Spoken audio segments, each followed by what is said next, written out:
Good evening and welcome back.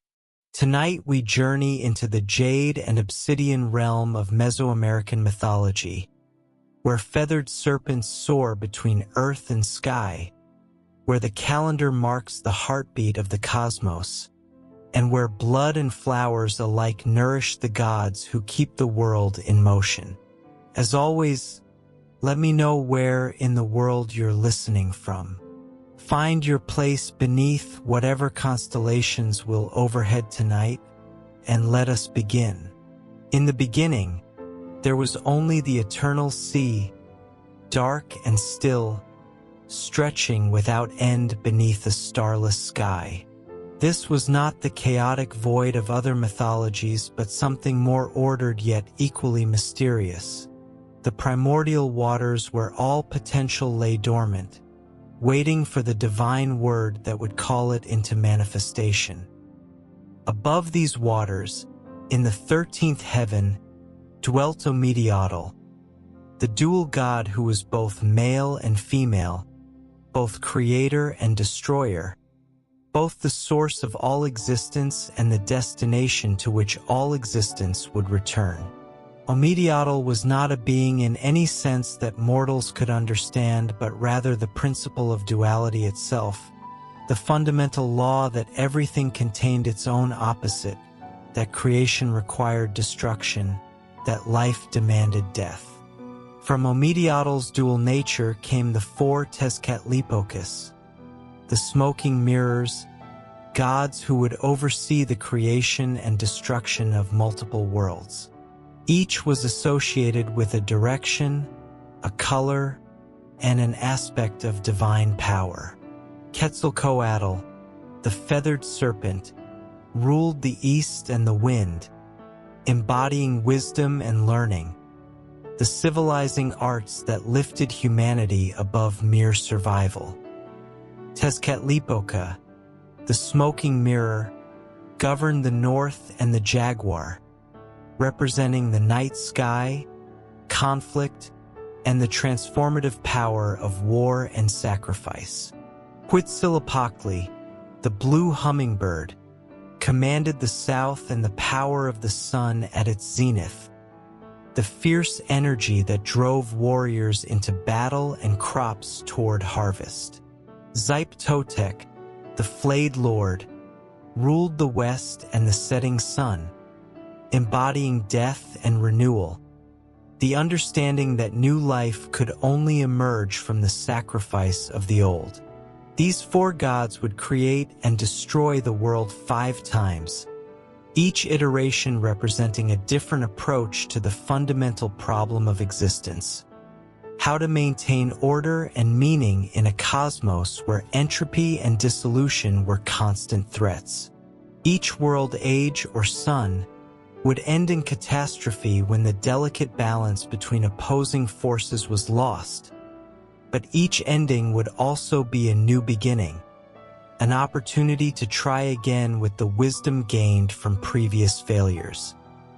The first sun was the age of Tezcatlipoca, when giants walked the earth and fed on acorns and roots.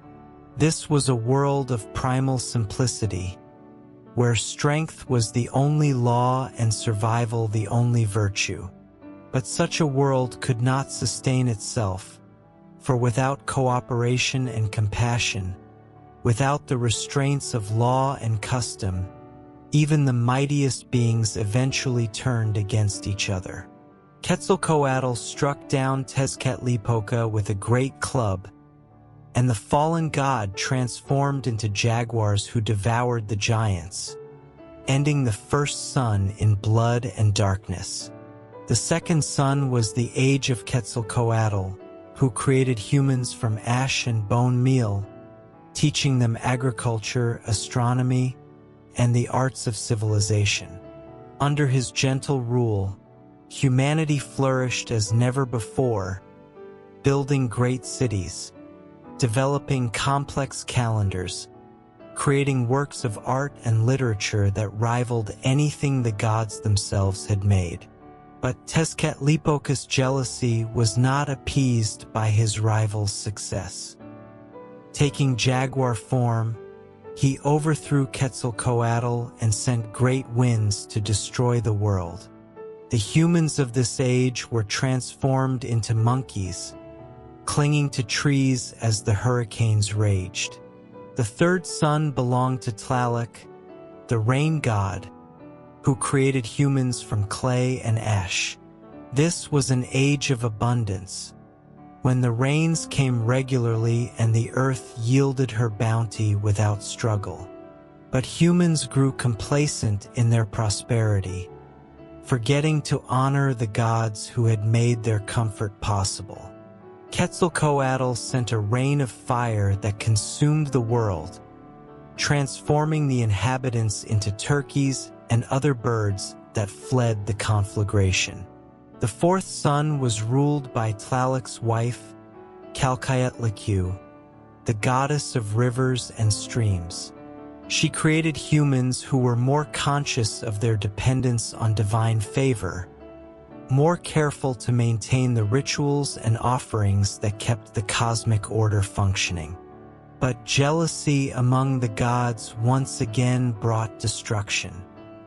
The world was flooded, and humans were transformed into fish, swimming in the endless waters that covered the earth. Each of these worlds had achieved something valuable: strength, wisdom, abundance, consciousness. But each had also contained the seeds of its own destruction. The gods were learning, through these cycles of creation and destruction, that sustainable existence required balance between all these qualities, that no single principle or approach could provide the foundation for a world that would endure. The fifth son, the world in which the Aztecs believed they lived, represented the culmination of this divine learning process. It was created through sacrifice and cooperation among all the gods, each contributing something essential to the new creation. But this cooperation came at a cost. The gods themselves had to give their lives to set the sun in motion and ensure that the cosmic order would function properly. The creation of the fifth sun began when the gods gathered at Teotihuacan, the place where the gods were born, to decide who would have the honor and burden of becoming the new sun. Two volunteers stepped forward: Tezcatlipoca, the rich and proud god who was covered with jewels and precious feathers, and Nanahuatzin, a humble deity afflicted with sores and boils who possessed nothing but his willingness to serve. A great fire was kindled, and the gods waited to see who would have the courage to cast himself into the flames and be transformed into the solar deity. Tezcatlipoca approached the fire several times but lost his nerve when he felt the intensity of its heat. Finally, Nanahuatzin ran forward without hesitation and leaped into the blaze, his scarred body immediately consumed by the cosmic flames. Shamed by the humble god's courage, Tezcatlipoca finally found his own bravery and followed Nanahuatzin into the fire. Both gods were transformed. Nanahuatzin became the sun, bright and warm, while Tezcatlipoca became the moon, paler and cooler, destined to follow the sun across the sky as a reminder that pride was less valuable than genuine sacrifice. But the newly created sun remained motionless in the eastern sky, for it lacked the energy needed to begin its daily journey. The other gods realized that more sacrifice was required. They would have to give their own lives to provide the sun with the strength to move. One by one, they cast themselves into the sacred fire, their deaths creating the cosmic energy that would keep the world in motion. This primordial sacrifice established the fundamental law of the fifth sun, that the cosmos could only continue to function if it was regularly nourished with blood and life force. The sun required daily feeding to maintain its strength for the journey across the sky and through the underworld. The earth needed periodic offerings to remain fertile. The rains demanded tribute to continue falling. The very structure of reality was dependent on the willing cooperation of conscious beings who understood their role in maintaining the cosmic order. This understanding of sacrifice as cosmic necessity rather than divine cruelty would shape every aspect of Aztec religion and culture. The elaborate rituals of human sacrifice that horrified Spanish conquistadors were not expressions of bloodthirsty barbarism, but sophisticated theological responses to the perceived requirements of existence itself. To fail to provide the gods with proper nourishment was to risk the collapse of the entire cosmic order, the end of the fifth sun, and the destruction of all life. But sacrifice was not only about death. The Mesoamerican understanding encompassed many forms of offering. The farmer who bled himself to fertilize his fields, the priest who fasted until visions came, the artist who dedicated years of labor to creating objects of beauty for the gods, the ruler who spent his wealth on public works rather than personal luxury. The goal was always reciprocity, maintaining the cosmic balance through conscious participation in the cycles of giving and receiving that kept the world alive. Humans received life, consciousness, the gifts of agriculture and art and astronomy from the gods. In return, they offered their own life force in various forms, ensuring that the divine powers remained strong enough to continue their work of preservation and renewal. This reciprocal relationship created a culture of extraordinary complexity and sophistication. The Aztec capital of Tenochtitlan was built as a replica of the cosmos, with the great temple at its center representing the cosmic mountain where heaven and earth met. The city's canals and causeways reflected the waterways that connected the different levels of reality, while its gardens and aviaries demonstrated human ability to create beauty worthy of divine attention. The Mayan cities were equally sophisticated expressions of cosmological understanding. Their pyramids were not merely monuments to royal power but instruments for communicating with the gods, their orientations precisely calculated to mark significant astronomical events, their architecture encoding mathematical and astronomical knowledge that rivaled anything achieved by classical civilizations. The Mayan understanding of time was particularly sophisticated, recognizing multiple interlocking cycles that governed everything from individual human lives to cosmic epochs. Their calendar system could predict eclipses centuries in advance, track the movements of Venus with extraordinary accuracy, and correlate earthly events with celestial patterns in ways that revealed the deep connections between human consciousness and cosmic order. But this mathematical precision was not purely intellectual abstraction. It was practical theology, a way of understanding when the gods were most accessible to human petition, when rituals were most likely to be effective, when the boundaries between worlds were thin enough for communication and travel between realms. The feathered serpent Quetzalcoatl became the central figure in this sophisticated understanding of cosmic cycles and divine human relationships. He was the god who had taught humanity the arts of civilization, who had shown them how to grow corn and calculate time, how to work precious metals and create beautiful objects, how to organize society according to principles of justice and mutual aid.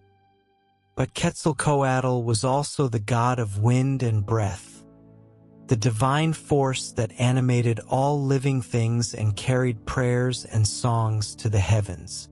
He represented the possibility of transcendence through knowledge and virtue rather than through power and violence.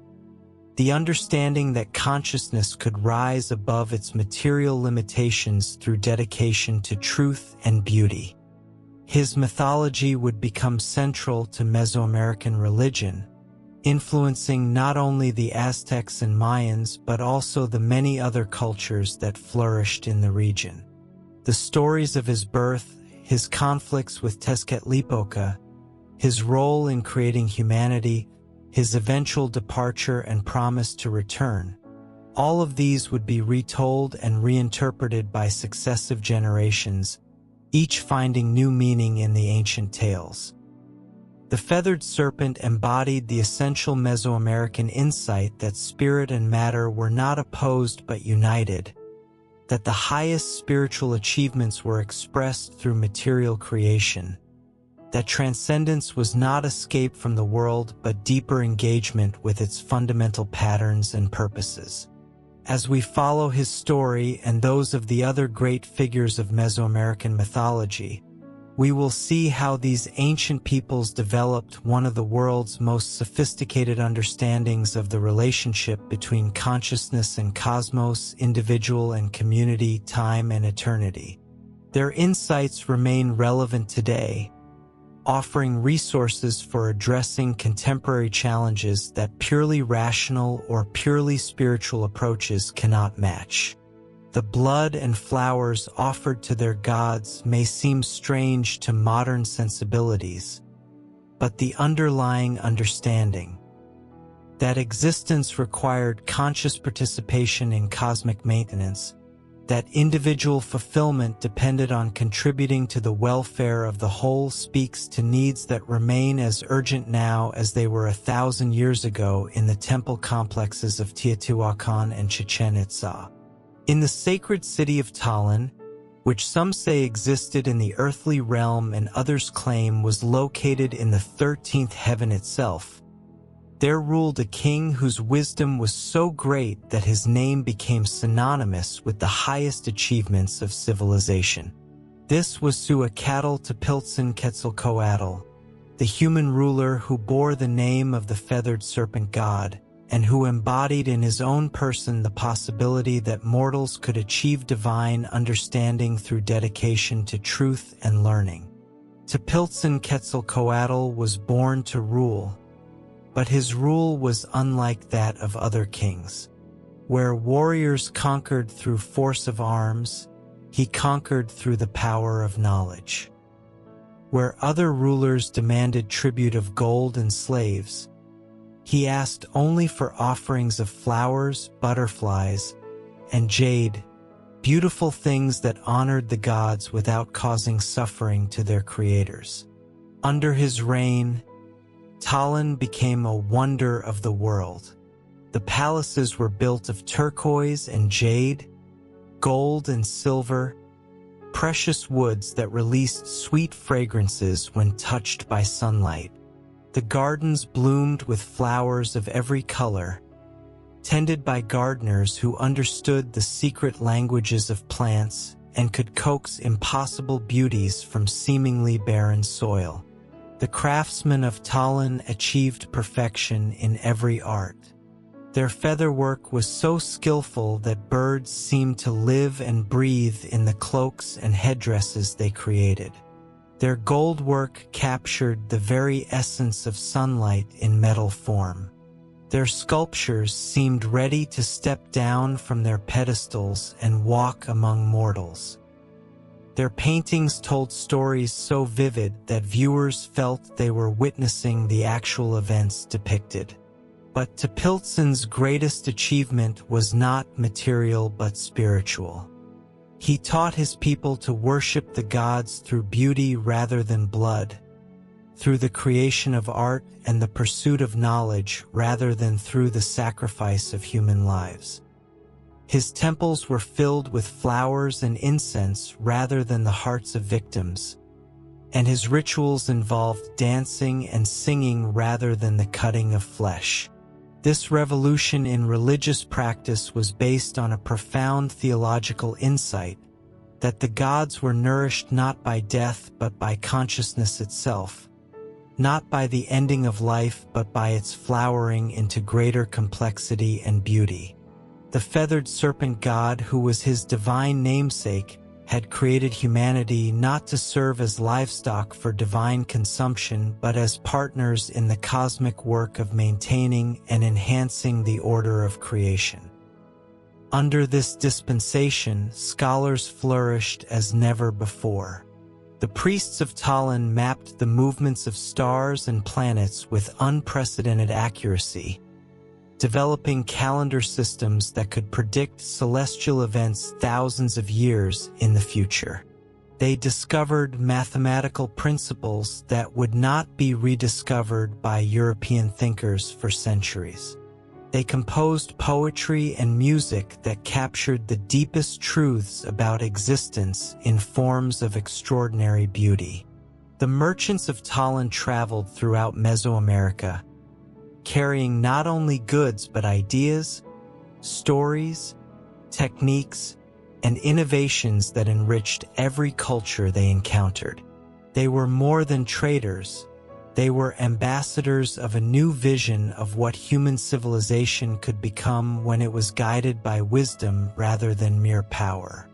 But such perfection could not last in a world where the forces of chaos and destruction were always seeking opportunities to reassert themselves. Tezcatlipoca, the smoking mirror, watched the growth of Talon's glory with growing resentment and alarm. The dark god understood that if Quetzalcoatl's peaceful methods proved successful, if humanity could indeed be elevated through beauty and knowledge rather than controlled through fear and violence, then his own role in the cosmic order would be greatly diminished. The assault on Talon began not with armies or natural disasters, but with temptation and corruption. Tezcatlipoca came to the city disguised as a merchant selling beautiful mirrors made of obsidian volcanic glass. These mirrors could show their users not just their physical appearance but their inner nature, revealing desires and fears that were normally hidden even from themselves. At first, the mirrors seemed like wonderful gifts, tools for self-knowledge and spiritual development. But they had been crafted with malicious intent, designed to show not truth but distorted reflections that emphasized weakness and selfishness rather than strength and nobility.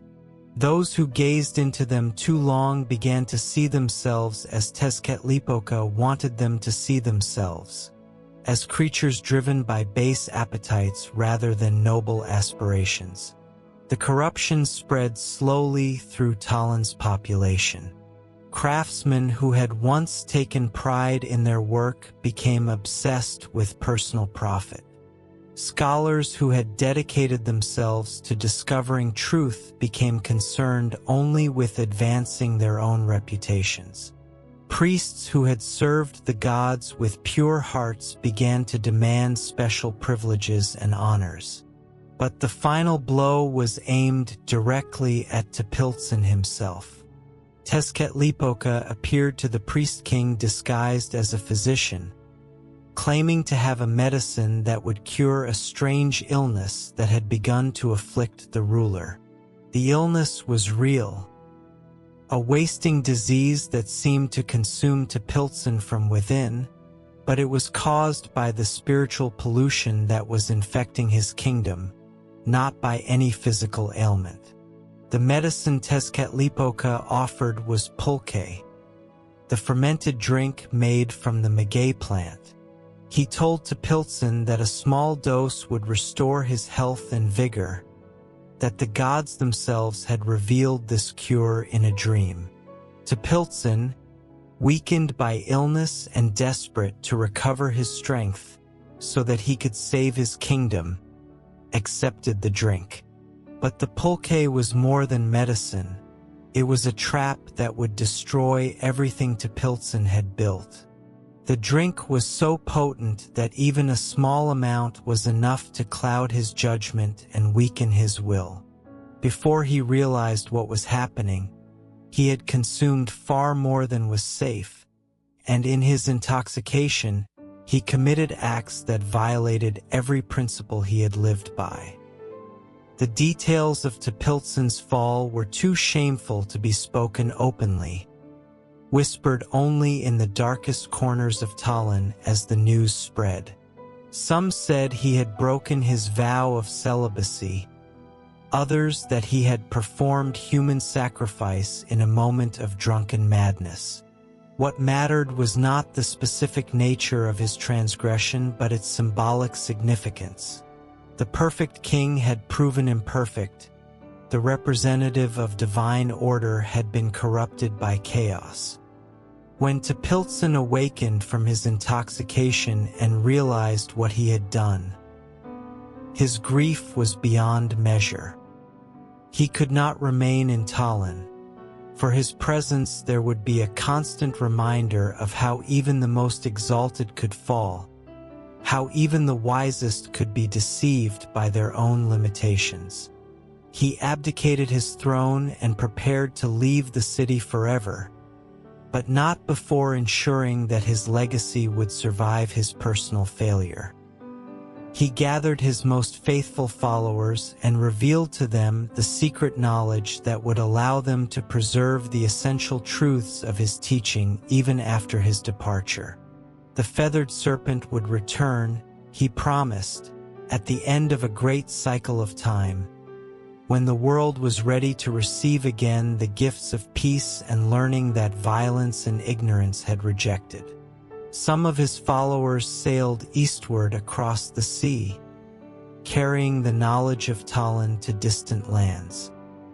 Others went south into the Maya territories, where they established new centers of learning and continued the work of mapping the cosmos and understanding time. Still others went north, spreading the influence of Quetzalcoatl among the peoples who would later be conquered by the Aztecs.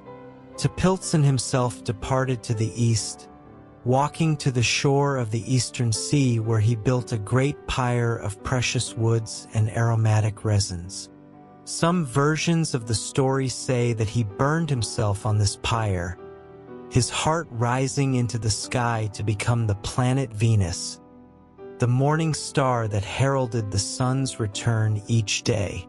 Others claim that he sailed away on a raft of serpents, promising to return from the east when his people had greatest need of his wisdom.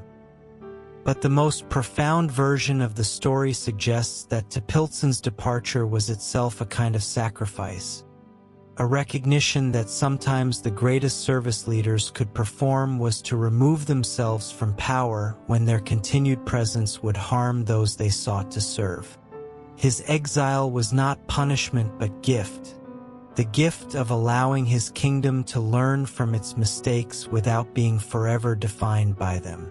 The fall of Tallinn marked the end of the classical period of Mesoamerican civilization and the beginning of a more militaristic age, when the ideals of the feathered serpent were honored in theory but ignored in practice.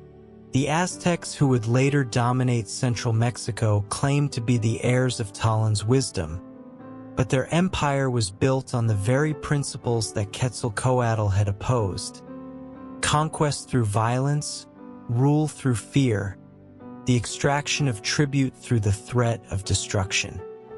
Yet even as they built their empire on foundations that contradicted Quetzalcoatl's teaching, the Aztecs preserved his mythology and continued to honor his memory.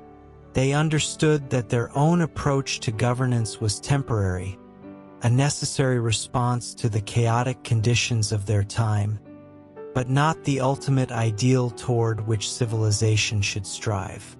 The prophecy of Quetzalcoatl's return gave their culture a built-in mechanism for self-criticism and renewal.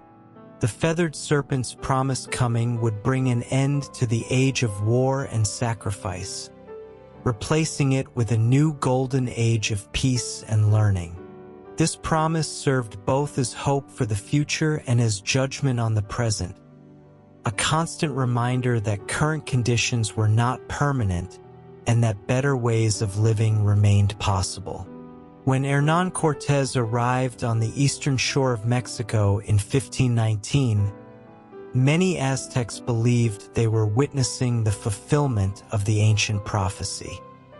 The Spanish conquistador's timing, his approach from the east, his possession of unknown technologies, his initial presentation of himself as a peaceful explorer rather than a conqueror, all of these seemed to match the expected signs of Quetzalcoatl's return. Moctezuma II, the Aztec emperor, received Cortés with the honors due to a returning god, offering him the treasures of Tenochtitlan and acknowledging his authority over the empire. This reaction, which so puzzled the Spanish chroniclers, made perfect sense within the context of Aztec mythology. The emperor was not being weak or naive, but fulfilling his religious obligations to the deity whose return had been prophesied for centuries. The tragic irony was that Cortés was not Quetzalcoatl but his opposite. Not a bringer of peace and learning, but a conqueror whose methods were even more violent and destructive than those of Tezcatlipoca.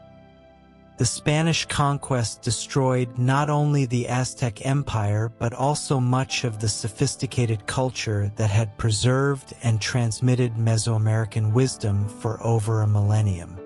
Yet even in defeat and destruction, the mythology of Quetzalcoatl preserved its essential message.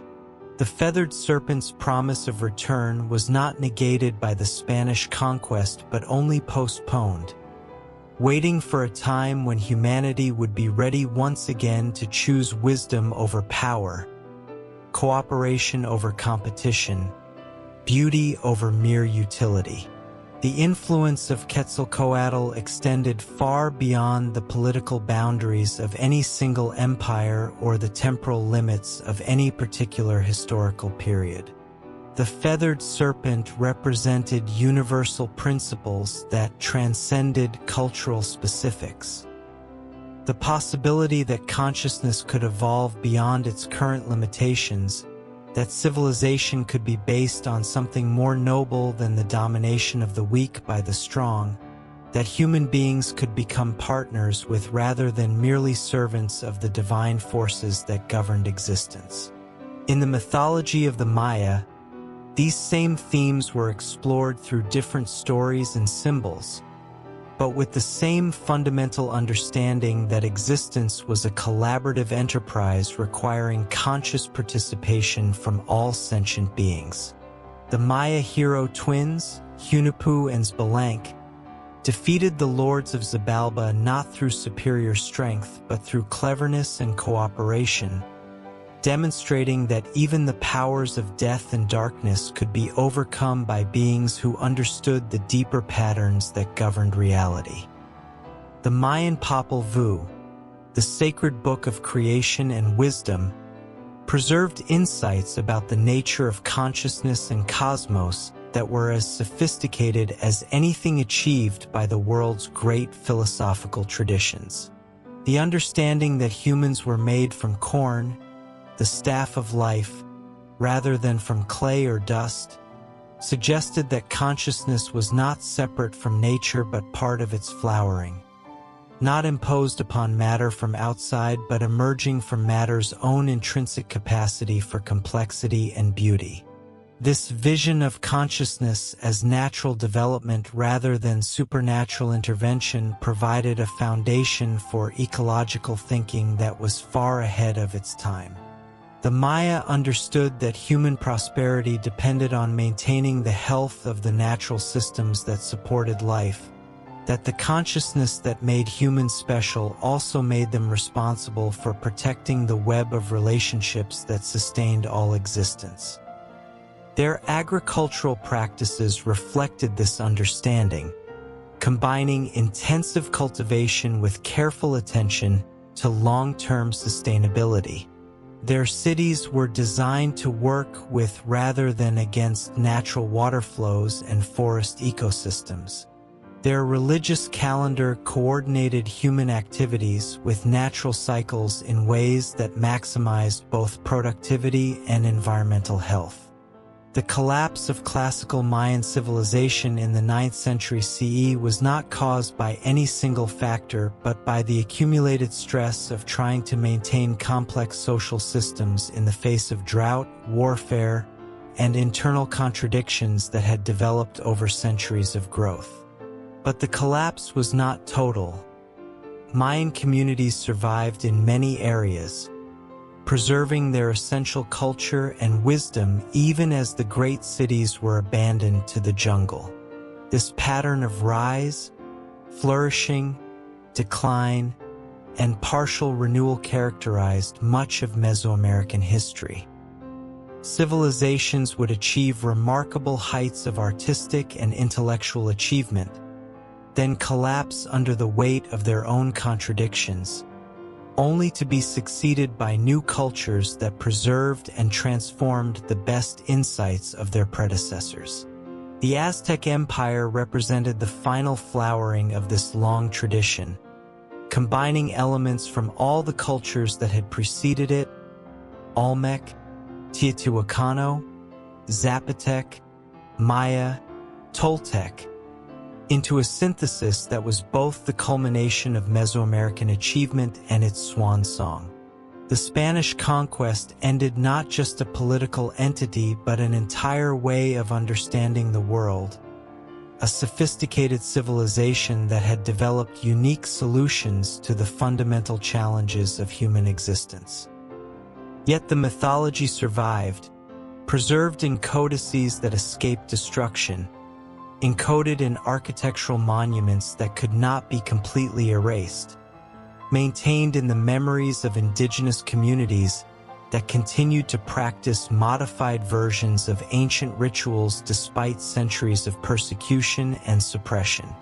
In the modern period, as scholars began to decipher Mayan hieroglyphs and understand the complexity of Mesoamerican thought, the wisdom of Quetzalcoatl and his associates began to find new audiences and new applications. The ecological insights of the Maya became relevant to contemporary environmental challenges. The Aztec understanding of sacrifice as cosmic maintenance found new expression in concepts of sustainable development and social responsibility. The prophecy of Quetzalcoatl's return took on new meaning in an era when humanity faced unprecedented choices about its future direction. Would the species choose the path of wisdom and cooperation that the feathered serpent represented? Or would it continue down the road of violence and exploitation that had characterized so much of recorded history? The ancient stories suggested that the choice remained open, that consciousness retained the capacity for transformation and growth, that even the deepest patterns of behavior could be changed if enough individuals committed themselves to serving truth rather than power, beauty rather than utility, the welfare of all rather than the advantage of the few. In this sense, the mythology of Mesoamerica offered not just historical knowledge but contemporary guidance, not just entertainment but instruction in the art of living wisely in a world where individual actions had collective consequences, where the health of human civilization depended on maintaining proper relationship with the natural and spiritual forces that sustained all existence. The feathered serpent continued to fly through human imagination, carrying on its wings the possibility of a world transformed by wisdom, a civilization based on cooperation rather than conquest, a future where the ancient promise of Quetzalcoatl's return would finally be fulfilled through the conscious choices of ordinary people committed to extraordinary ideals. As Talon fell into decline and its priest-king went into exile, the Mesoamerican world entered an age of warfare and instability that would last for centuries. The peaceful ideals that Quetzalcoatl had embodied gave way to harsher realities, as competing city-states struggled for control of trade routes, agricultural lands, and the right to extract tribute from subject populations. Yet even in this more violent age, the underlying patterns of Mesoamerican spirituality continued to shape how peoples understood their relationship to the divine realm and their responsibilities to the cosmic order. The gods still required nourishment to continue their work of maintaining reality. The calendar still marked the sacred rhythms that governed all existence, and the promise of Quetzalcoatl's return still offered hope for eventual renewal and transformation. Into this turbulent world came the Mexica, a nomadic people who would eventually be known as the Aztecs. According to their own traditions, they had wandered for generations from their original homeland of Aztlan, guided by their patron deity Huitzilopochtli and seeking the sign that would mark their destined home. An eagle perched on a cactus, devouring a serpent. Huitzilopochtli was a very different god from the peaceful Quetzalcoatl. Born fully grown and armed for war from the head of his mother Coatlicue, he was the deity of the sun at its most fierce and demanding, the divine force that drove warriors into battle and demanded constant tribute of blood to maintain its strength. His birth story was itself a tale of conflict and violence that would set the pattern for Aztec culture. Coatlicue, the earth goddess whose skirt was made of serpents and whose necklace was strung with human hearts, had been performing penance at the sacred mountain of Coatepec when a ball of feathers fell from the sky and impregnated her. Her existing children, the 400 Southerners led by her daughter Quetzalcoatl, were outraged by this apparent violation of their mother's honor and plotted to kill her before the child could be born. But Huitzilopochtli spoke to his mother from within her womb, promising to protect her when the time came. As the 400 Southerners stormed up the sacred mountain with weapons raised, Coatlicue gave birth to her son, who emerged fully formed and armed with a fire serpent that blazed like the sun itself. The battle was swift and decisive. Huitzilopochtli struck down his half-sister Quetzalcoatl and dismembered her body, throwing her head into the sky where it became the moon, forever marking her defeat and his victory. The 400 Southerners were scattered across the heavens to become the stars, their light pale and distant compared to the blazing glory of their conqueror. This myth encoded several crucial principles that would govern Aztec religion and politics. First, that conflict was not an aberration but a fundamental aspect of reality, necessary for maintaining the cosmic order and preventing stagnation.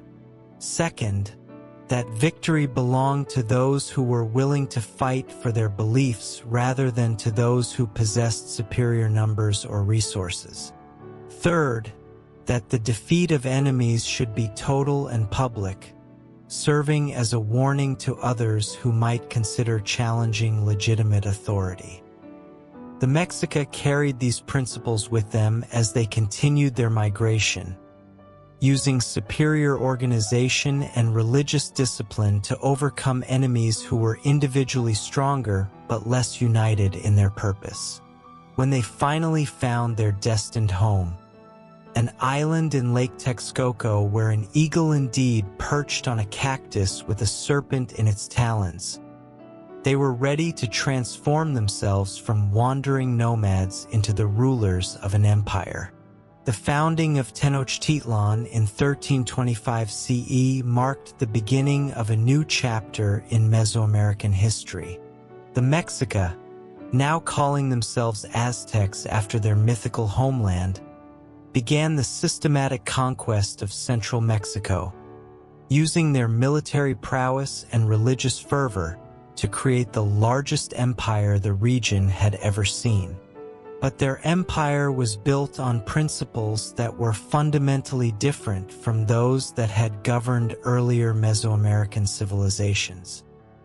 Where the Maya had sought to maintain harmony through careful attention to natural cycles and cosmic patterns, the Aztecs sought to impose order through the systematic application of controlled violence. Where Talon had nourished the gods through beauty and learning, Tenochtitlan fed them through the carefully regulated sacrifice of human lives. This shift in religious practice was not arbitrary cruelty but reflected a genuine theological conviction that the fifth sun required different methods of maintenance than previous world ages had demanded. The gods had sacrificed themselves to create the current world, and mortals were obligated to reciprocate through their own sacrifice to ensure that the cosmic order continued to function. The Great Temple of Tenochtitlan was designed as a cosmic mountain where heaven and earth met. Its twin pyramids dedicated to Huitzilopochtli and Tlaloc representing the dual forces of war and agriculture that sustained Aztec civilization. The rituals performed there were not mere spectacles but essential cosmic maintenance. Carefully choreographed ceremonies that channeled human life force into the divine realm where it would be transformed into the energy needed to keep the world in motion. The warriors who died in these rituals were not victims but volunteers, members of a warrior cult that understood their sacrifice as the highest form of service to their people and their gods. They were prepared from childhood for this destiny, trained not only in the arts of war but in the spiritual disciplines that would allow them to meet death with courage and dignity. The priests who performed the sacrifices were not bloodthirsty fanatics but highly trained theologians who understood the precise requirements of different deities, the proper procedures for different types of offering, the signs and omens that indicated whether the gods were satisfied with what had been given. Their work required not only physical skill but spiritual sensitivity, the ability to communicate with divine forces and interpret their responses to human petition. The broader population supported these practices not out of fear or superstition but from genuine conviction that their survival depended on maintaining proper relationship with the gods who controlled rain and sunshine, fertility and harvest, victory and defeat in war. The alternative to sacrifice was not peace but cosmic collapse, the end of the fifth sun and the destruction of all human civilization. This theological framework created a culture of extraordinary intensity and commitment, where every action was understood to have cosmic significance, where individual choices could influence the fate of the entire world, where the highest honor was to die in service of the divine forces that maintained reality itself. The Aztec understanding of time reinforced this sense of cosmic responsibility. They believed they were living in the final age of the world, that the fifth sun was already showing signs of instability that would eventually lead to its destruction. This created a sense of urgency about maintaining the rituals and offerings that kept the world functioning, but also a deeper awareness that all achievements were temporary, that even the greatest empires would eventually pass away. Yet this awareness of impermanence did not lead to despair or nihilism, but to a heightened appreciation for beauty and meaning in the present moment. If the world was doomed to end, then it was all the more important to create works of art and literature that would be worthy of the gods, to build cities that would stand as monuments to human achievement for as long as time allowed, to live with such honor and dignity that the gods themselves would remember and honor human courage when the final darkness fell. The Aztec Empire reached its zenith under rulers like Moctezuma I and Moctezuma II, who expanded its borders from coast to coast and created a tribute system that brought the wealth of Mesoamerica flowing into the temples and palaces of Tenochtitlan. But even at its height, the empire contained internal contradictions that would eventually contribute to its downfall. The very success of Aztec conquest created problems that military solutions could not address. The subject peoples who paid tribute to Tenochtitlan resented their subordination and looked for opportunities to rebel or to ally themselves with any force that might overthrow their oppressors. The constant demand for sacrificial victims created a perpetual state of warfare that drained resources and prevented the development of the peaceful arts that had once flourished in Tallinn. Most critically, the empire's emphasis on military virtue and sacrificial offering began to overshadow the more subtle spiritual practices that had sustained Mesoamerican civilization for centuries. The careful observation of natural cycles, the patient accumulation of astronomical knowledge, the creation of art and literature that honored the gods through beauty rather than blood. All of these received less attention in a culture increasingly focused on conquest and tribute extraction. The internal contradictions of Aztec society were reflected in the complex mythology that surrounded Tezcatlipoca, the smoking mirror, who had become perhaps the most important deity in the Aztec pantheon despite, or perhaps because of, his association with conflict, deception, and necessary evil. Tezcatlipoca was not simply a god of war, but a divine force that embodied the understanding that order could only be maintained through the controlled application of chaos. His priests taught that conflict was not a failure of civilization but one of its essential functions, that war served to prevent stagnation and complacency, that the threat of violence was what motivated people to excellence and innovation. This was a harsh philosophy, but it was also a realistic assessment of human nature and the dynamics of power in a world where resources were limited and competing groups had incompatible goals. Tezcatlipoca's mythology portrayed him as the eternal antagonist of Quetzalcoatl, but also as his necessary complement. The feathered serpent represented the idealistic aspirations of consciousness, while the smoking mirror embodied its pragmatic limitations. Together, they formed a duality that captured the essential tension in human existence, the conflict between what we wish to be and what circumstances forced us to become. The rituals dedicated to Tezcatlipoca were among the most elaborate and psychologically complex in the Aztec religious calendar. The annual ceremony known as Tezcatlipoca involved the selection of a young man of perfect physical beauty who would spend an entire year living as the god's representative on earth. He was given everything he could desire: fine clothing, delicious food, beautiful women as companions, palaces to dwell in, servants to attend his every need. But this year of divine luxury was preparation for the ultimate sacrifice.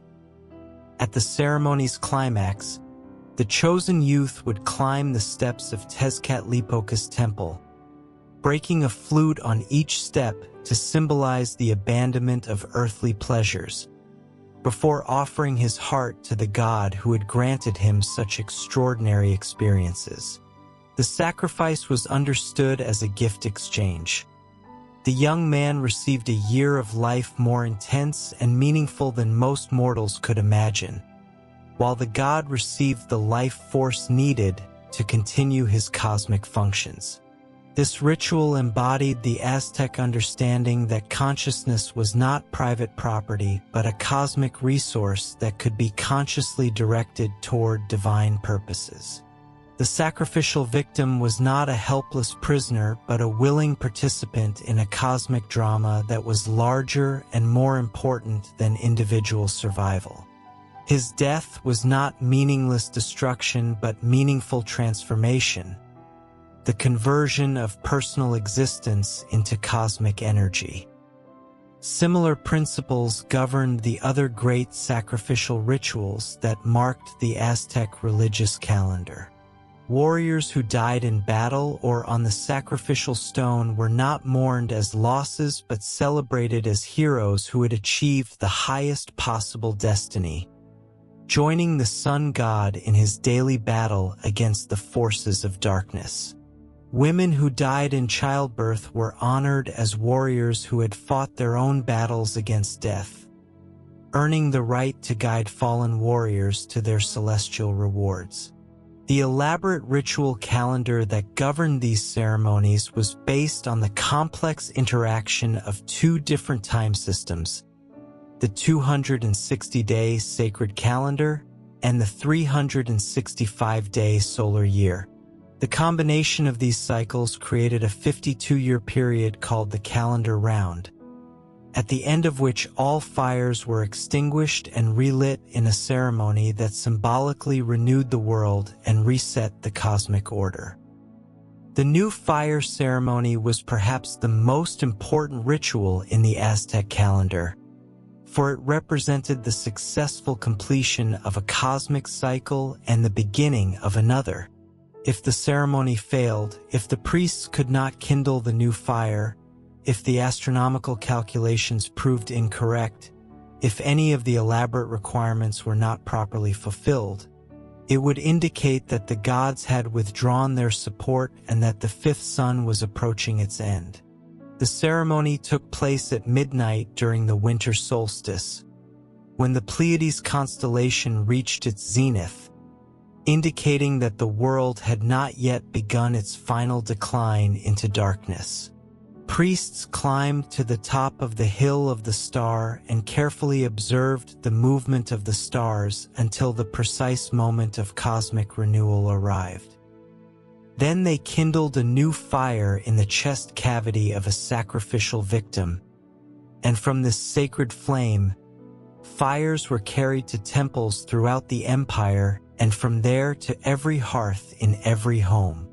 The successful completion of the new fire ceremony meant that the cosmic order would continue for another 52 years, that the sun would continue to rise, that the rains would continue to fall, that human civilization would continue to flourish under divine protection. But it also meant that the cycle of sacrifice and ritual obligation would continue as well, that the gods' demands for nourishment would not diminish, that the price of cosmic maintenance would continue to be paid in human blood and devotion. This understanding of existence as a collaborative enterprise between gods and mortals, requiring constant effort and sacrifice from both parties, created a culture of extraordinary intensity and commitment. Every action was understood to have cosmic significance. Every choice was seen as contributing to either order or chaos. Every individual was expected to participate consciously in maintaining the delicate balance that kept the world functioning. The Aztec educational system reflected these priorities, training young people not only in practical skills, but in the spiritual disciplines that would allow them to serve effectively as conscious participants in cosmic maintenance. Boys were taught the arts of war and the rituals of sacrifice, while girls learned the sacred crafts of weaving and cooking that transformed raw materials into offerings worthy of divine attention. Both sexes studied the complex calendar systems that revealed the sacred significance of different times and seasons, learning to recognize the moments when the gods were most accessible to human petition, when rituals were most likely to be effective, when the boundaries between the human and divine realms were thin enough to permit communication and transformation. The poetry and music created by Aztec artists reflected this sophisticated understanding of the relationship between consciousness and cosmos. The songs that accompanied religious ceremonies were not simply artistic expressions but functional technologies for altering consciousness, for creating the mental and spiritual states that made communion with the gods possible. The most accomplished poets were those who could compose verses that worked simultaneously on multiple levels. As aesthetic objects beautiful in their own right, as theological statements that encoded complex religious insights, as magical formulas that could actually influence spiritual forces through the power of properly arranged words and sounds. This tradition of sacred poetry reached its culmination in the work of Quetzalcoatl, the philosopher king of Texcoco, who was renowned throughout Mesoamerica for his wisdom and artistic achievement. His poems explored the relationship between temporal beauty and eternal truth, the meaning of individual existence in the context of cosmic cycles, the possibility that consciousness could transcend the limitations of mortality through deep understanding of the patterns that governed all existence.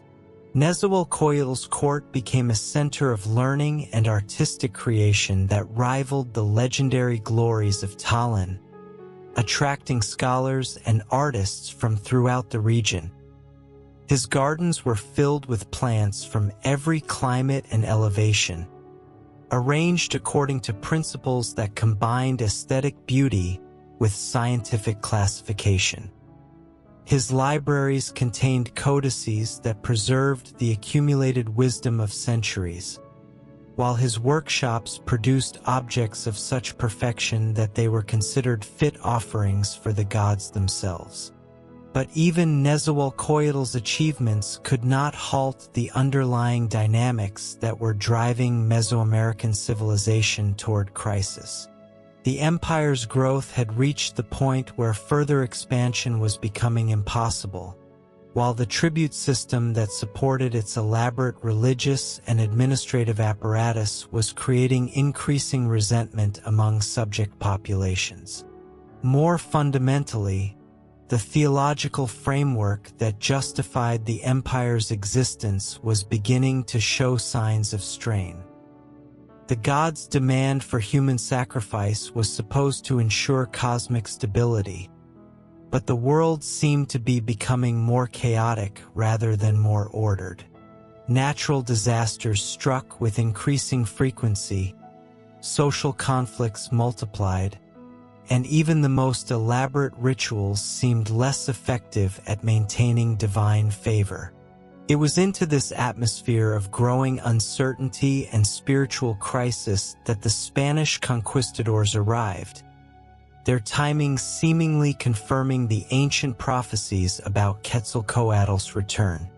But as the true nature of European intentions became clear, as smallpox and other diseases decimated the indigenous population, as the temples were destroyed and the priests killed or converted, the fifth sun itself seemed to be ending in catastrophe.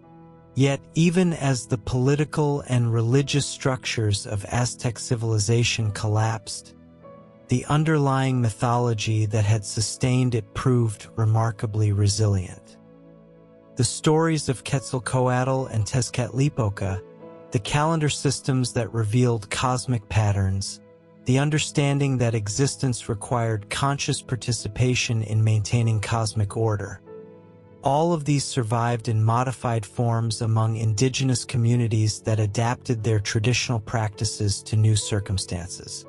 The Spanish colonial period was marked by syncretic religious movements that combined Christian symbols with pre-Columbian spiritual practices, creating new forms of worship that preserved essential insights about the relationship between human consciousness and divine reality, while adapting to the political requirements of Christian rule. The Virgin of Guadalupe, who appeared to the indigenous man Juan Diego in 1531, was clearly a manifestation of the ancient mother goddesses who had been worshipped in Mesoamerica for millennia. Her image combined Christian iconography with symbolic elements that spoke directly to indigenous religious consciousness, creating a figure who could serve as a bridge between the old spiritual world and the new political reality. This process of religious synthesis reflected the Mesoamerican understanding that divine truth was larger than any particular cultural expression, that the gods could manifest in whatever forms were needed to communicate with their people, that spiritual wisdom could survive political defeat and cultural transformation if it was preserved by those who understood its essential nature. The mythology of Mesoamerica also influenced the development of liberation theology in Latin America, providing indigenous concepts of sacrifice and service that could be integrated with Christian ideas about justice and redemption.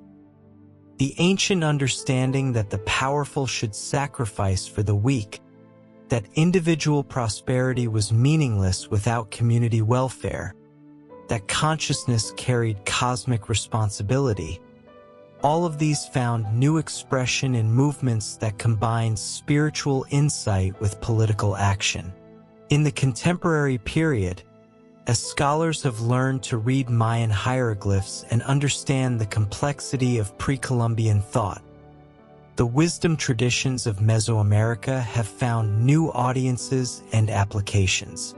The Mayan understanding of time as cyclical rather than linear offers resources for addressing environmental challenges that require thinking beyond immediate human needs to consider the welfare of future generations. The Aztec insight that existence requires conscious maintenance, that reality is not self-sustaining but depends on the continued efforts of aware beings to preserve and enhance its order and beauty, speaks to contemporary concerns about sustainability and social responsibility in ways that purely technical or purely individualistic approaches cannot match. The prophecy of Quetzalcoatl's return has taken on new meaning in an era when humanity faces unprecedented choices about its future direction. The feathered serpent's promise to restore the age of peace and learning offers hope that the current age of violence and exploitation is not permanent, that consciousness retains the capacity for transformation and growth, that the ancient wisdom can find new expressions appropriate to contemporary challenges. The stories of jade and obsidian, of blood and flowers, of gods who died to create the world and humans who died to sustain it. These tales continue to speak to something essential in human consciousness, the recognition that existence is both gift and responsibility, both opportunity and obligation, both individual experience and cosmic participation.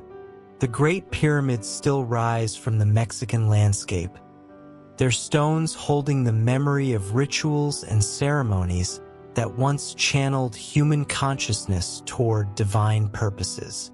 The calendar systems still reveal their secrets to those who study them carefully, encoding insights about time and transformation that remain relevant to anyone seeking to understand their place in the larger patterns of existence. And somewhere in the convergence of ancient wisdom and contemporary need, in the space between what was lost and what might yet be found, the feathered serpent continues to fly, carrying on its wings the possibility of a world transformed by consciousness awakened to its cosmic responsibilities and empowered to fulfill its highest potential. The gods of Mesoamerica asked much of their worshippers, but they also offered much in return. Not easy comfort or simple answers, but profound insights into the nature of existence, sophisticated understanding of the relationship between individual consciousness and cosmic order, and the promise that even the greatest sacrifices could serve the cause of beauty, truth, and ultimate meaning. Their legacy lives on in the choices made by ordinary people who understand that their actions matter, that consciousness is sacred wherever it appears, that the work of creation is ongoing and requires the participation of all who have been given the gift of awareness. The ancient fires may have been extinguished, but their light continues to illuminate the path forward for anyone seeking to live with honor and wisdom in a world that remains as mysterious and demanding as it was when the first gods emerged from the primordial waters to begin the long work of bringing order out of chaos, meaning out of randomness, love out of the infinite potential that lies waiting in the heart of every conscious being. The drums fall silent, the ceremonies end, but the wisdom endures.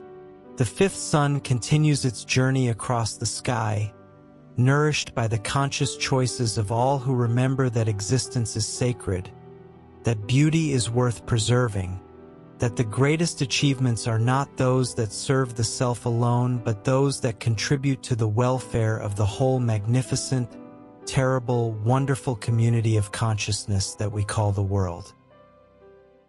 Good night.